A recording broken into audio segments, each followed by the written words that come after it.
আমারে যখন প্রথম সে 11 সালে 10 সালে গ্রেফতার করে, আমি সুদের বিরুদ্ধে কথা বলেছিলাম, তাই মসজিদ থেকে ধরে নিয়ে গেল যে উনি শিবির করে, শিবিরের ক্যাডার, রক কেটে বেড়ায়। আমার ওসি সাহেব নিয়ে গেল, প্রথমে সেই আয়াতটা ধরছে যে কুলিল্লাহুম্মা মালিকাল মুলকি তুতিল মুলকা মান তাশা ওয়া তানজিউল মুলকা মিম্মান তাশা ইলা আখির আয়াত। উনি টেবিলের নিচে এভাবে খাতা রেখে বাংলায় লিখে নিয়েছে, আমারে সামনে বসিয়ে বলছে, হুজুর এই আয়াতটার বাংলা বলেন তো। ঠিক আছে বলছি। আল্লাহ পাক বলেন, যাকে ইচ্ছা আমি ক্ষমতা দেই, যাকে ইচ্ছা ক্ষমতা থেকে নামিয়ে দেই। এতটুকু বলার পরে বলছো, হুজুর দাঁড়ান, যা বললেন এটা ঠিক আছে, হ্যাঁ এটাই তো কোরআনের অর্থ। হাসিনাকে আল্লাহ ক্ষমতায় বসিয়ে রেখেছে, এটা আল্লাহ রেখেছে, আপনারা ঝামেলা করেন কেন? কোথায় টান দিয়েছে দেখেছে, কত বড় মুফাসসির।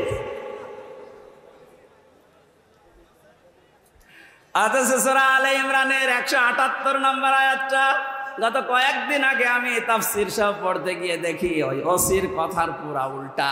আল্লাহ বলেন, কাফের জালেম এদেরকে আমি ক্ষমতার চেয়ারে বসিয়ে রাখি যেন ওদের পাপের মারতা পরিপূর্ণ হয়ে যায়।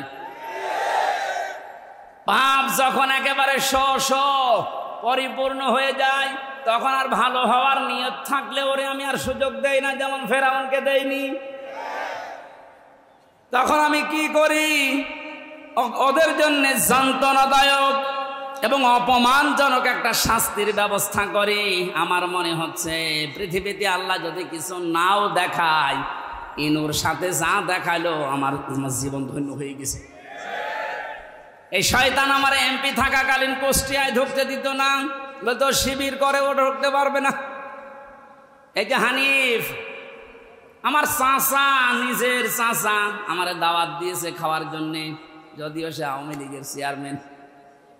আমি খাবার খেতে গেছি, উপর থেকে ওরে কল দিয়েছে, হামসাকে কেন আনলেন?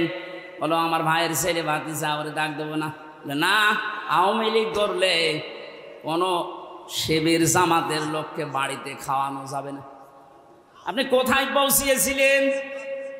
আপনার এই কারণেই তো আল্লাহ এত নিচে নামিয়েছে। এখন কুষ্টিয়ার বর্তমান যে অবস্থা, কান খাড়া করে শোনেন খুলনার বিভাগের মানুষেরা, কুষ্টিয়া আমাদের শেষ জেলা, এই বিভাগের যা করেছে আমি যতটুকু দেখতে পাচ্ছি এখন কুষ্টিয়ায়, এই যে দুইজনের নাম বললাম, এরা যদি একা একা বের হতে চায়, মানুষ পিটিয়ে মেরে ফেলবে। পুলিশ নিয়ে বের হয়েছিল আদালতে, তাও মানুষ ডিম নিয়েছে, লাঠি দিয়েছে। আর একা একা থাকলে মানিকের মতো বিসি কেটে নেবে।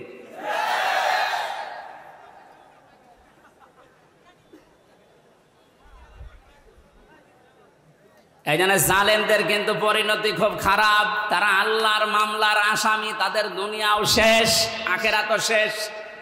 এক কথা বলেন না কেন? দুনিয়া শেষ কেন? আল্লাহু লা ইয়াহদিল কওমাজ জালিমিন, জালেমদেরকে আল্লাহ পথ দেখাচ্ছে না, দেখাবেও না। ইয়াহদি এটা মোজারে, বর্তমান, ভবিষ্যৎ, প্রেজেন্ট, ফিউচার। কোন জালেমকে আল্লাহ হেদায়েত দিচ্ছে না, দেবে না। এজন্য আমরা যেন জালেম না হয়, নারী হোক আর পুরুষ হোক, কোনো বিষয়ে যেন জুলুম করবেন না। অনেক মহিলা আছে তার স্বামীর উপরে জুলুম করছেন, হ্যাঁ আছে। মেয়েরা মাঝে মাঝে কল দিয়ে বলো, হুজুর পুরুষদের বিরুদ্ধে কিছু বলেন না। না, আপনাদের বিরুদ্ধে বলছি এই কারণে, কারণ আপনার যে স্বামী যত খারাপ হোক, ও কিন্তু ফেরাউনের মতো না।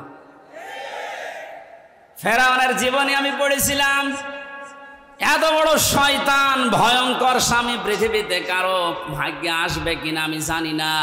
নিজের স্ত্রী আসিয়ার হাতের ভেতরে ব্রেক লাগিয়েছে, পায়ের ভেতরে শলাকা লাগিয়েছে, মাথার উপরে গরম তেল ঢেলে দিচ্ছে শুধু ইসলামের কারণে। এই কপালের ভেতরে ব্রেক দিয়েছে।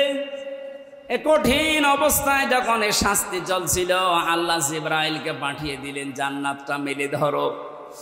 হযরতে জিবরাইল এসে যখন জান্নাত দেখালেন, হযরতে আসিয়া ডাক দিয়ে বলেছিলেন, মাবুদ তুমি আমার জন্য জান্নাত পাঠিয়েছো, আমি জান্নাত চাই না, আমি চাই তুমি যেখানে থাকো ওই জায়গায় একটা ঘর আমার জন্য বানিয়ে দাও, যেন সব সময় তোমাকে দেখা যায়।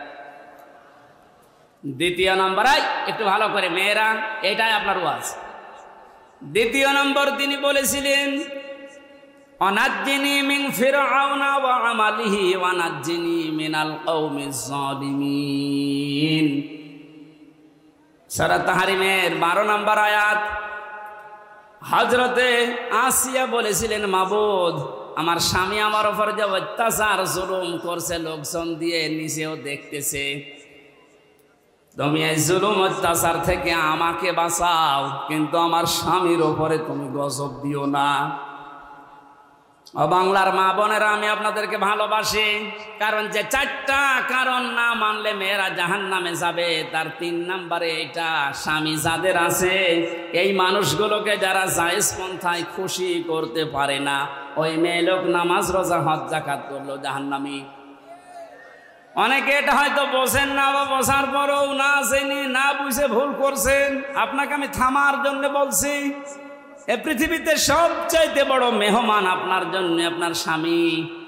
আমি যে উদাহরণ দিলাম যে এই মহিলার মতো এত বড় ভয়ঙ্কর স্বামী দুনিয়ায় কারণে যশোর, খুলনা, বাগেরহাট, এ সাতক্ষীরা তো নেই। না না, এত বড় খারাপ স্বামী আছে কার? আছে মানে আপনি কি ওইরকম নাকি?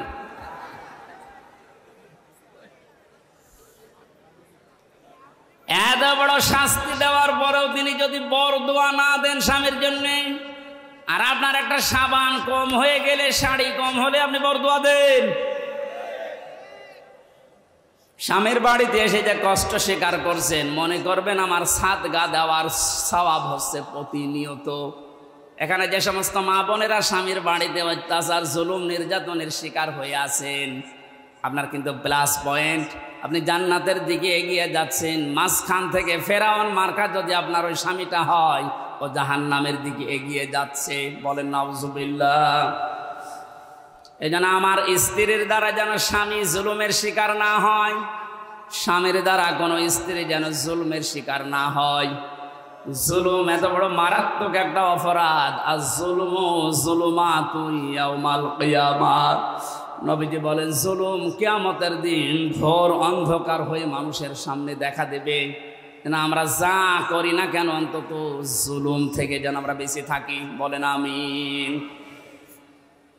এটা আল্লাহ এত বেশি ঘৃণা করেন এই জুলুমকে।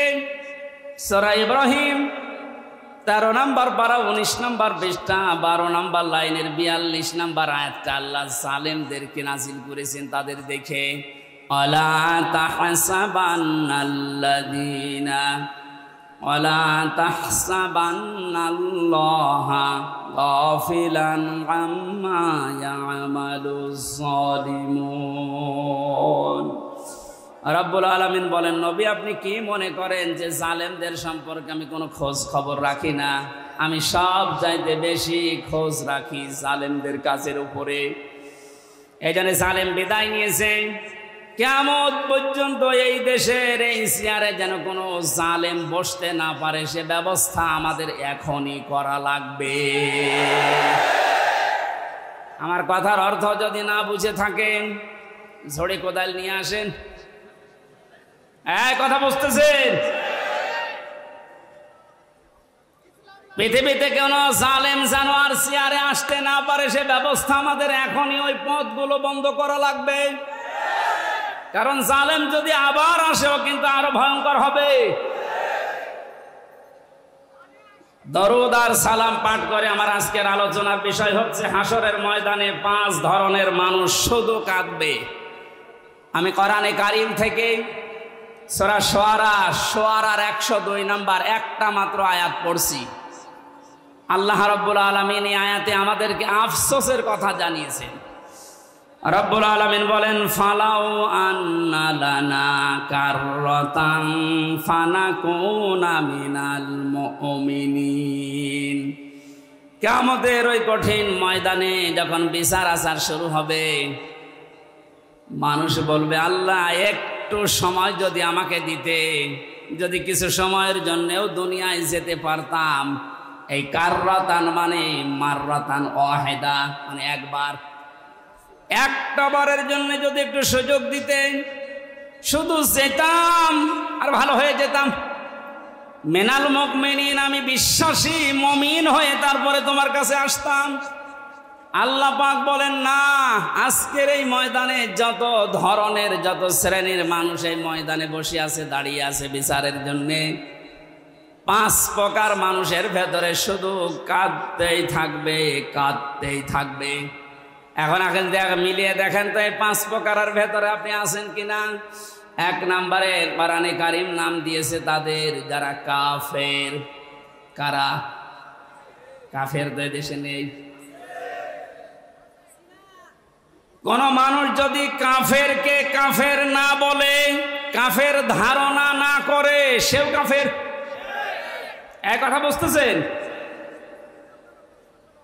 আপনি কাফেরকে কাফের মনে করেন না, ধারণাও করেন না, মনে করেন না আমার মতোই মুমিন, আপনিও কাফের হয়ে যাবেন।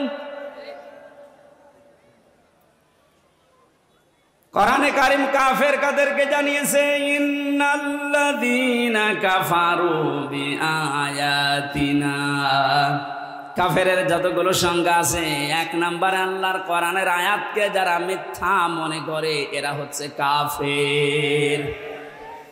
এদেশে এরকম মানুষ নেই? আরো জোরে বলেন। আজকে 4 তারিখ, 1 মাস আগে মাত্র এতগুলো মানুষ এক জায়গায় কোরআনের কথা শুনবে। 96% মুসলমানের দেশে 14 জায়গায় পারমিশন নেওয়ার পরেও অনুমতি মিলত না। কথা বলেন না কেন? আমির হামজা কুষ্টিয়া থেকে আসবে ওর বাবার কথা বলার জন্যে, ওর দাদার কথা বলার জন্যে। আপনিও জানতেন যে ও কোরআনের তাফসীর করে, ও তাফসীর করার জন্য আসবে। এই যে জানা শোনার পরে শুধু আন্দাজে একটা এক লাগিয়ে যে জামাত ইসলাম করে, ও শিবির করে, এই ধোয়া তুলে আপনি বন্ধ করে দিতেন, আপনি কাফের। কারণ এই কাজটা করে দুনিয়ায় কাফেরেরা। এই কাজটা যে কাফেররা করে আমি বানালাম। বলেন বলেন। সূরা হামিম সেজদা 26 নম্বর আয়াত, وقال الذين كفروا لا تسمعوا لهذا القرآن والغوا فيه لعلكم تغلبون। রব্বুল আলামিন বলেন, কাফেররা সিদ্ধান্ত নিয়েছিল 1500 বছর আগে, সব চলতে দাও দুনিয়াতে, কোরআন যেন না চলে। 15 বছর এইটাই সিদ্ধান্ত চলছিল যে সব চলতে দাও।